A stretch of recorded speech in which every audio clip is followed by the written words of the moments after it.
Mister ई को हुई लगातार बीपी बढ़े रहने की बीमारी यानी कि हाइपरटेंशन। और हाइपरटेंशन में अक्सर खून की नलिया पे प्रेशर पड़ने के कारण वो जकड़ जाती है और जिसके कारण इरेक्शन के प्रॉब्लम स्टार्ट होते हैं। तो मिस्टर ई में भी इरेक्शन के प्रॉब्लम स्टार्ट हुए। वो डॉक्टर के पास गए और डॉक्टर ने उनको एंटी हाइपरटेंसिव दवाइयाँ लिख दी और मिस्टर ई उसको लेने लगे।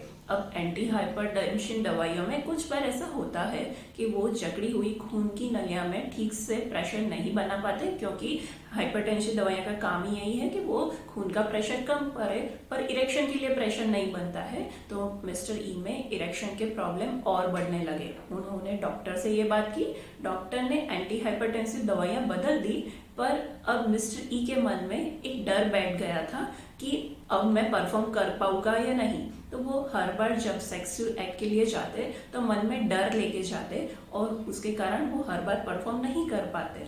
अब मिस्टर ई इसी टेंशन के रहते सेक्सुअल एक्ट को अवॉइड करने लगे, उससे दूर जाने लगे।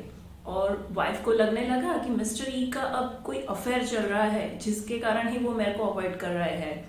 उसको ये भी लगने लगा था कि शायद मैं अट्रैक्टिव नहीं हूँ, इसलिए मिस्टर ई सेक्सुअल एक्ट को अवॉइड कर रहे हैं। तो धीरे धीरे मिस्टर ई की वाइफ भी सेक्सुअल इंटरकोर्स के लिए कम इंटरेस्ट बताने लगी और उनमें होने लगे रिलेशनशिप इश्यूज। उसके चक्कर में इरेक्शन के प्रॉब्लम और बढ़ने लगे। अब मिस्टर ई को लगा कि मुझे इसकी कुछ उपाय करना चाहिए और वो बाजार से डीसी वाइग्रा ले आए। अब उसका रिजल्ट क्या हुआ पता है? फिर भी मिस्टर ई के इरेक्शन के प्रॉब्लम सॉल्व नहीं हुए, क्योंकि वाइग्रा या ऐसी दवाइयां इसका सॉल्यूशन था ही नहीं। उसके लिए जो इरेक्शन के लिए जो कारण रहे थे उसको डील करने की जरूरत थी।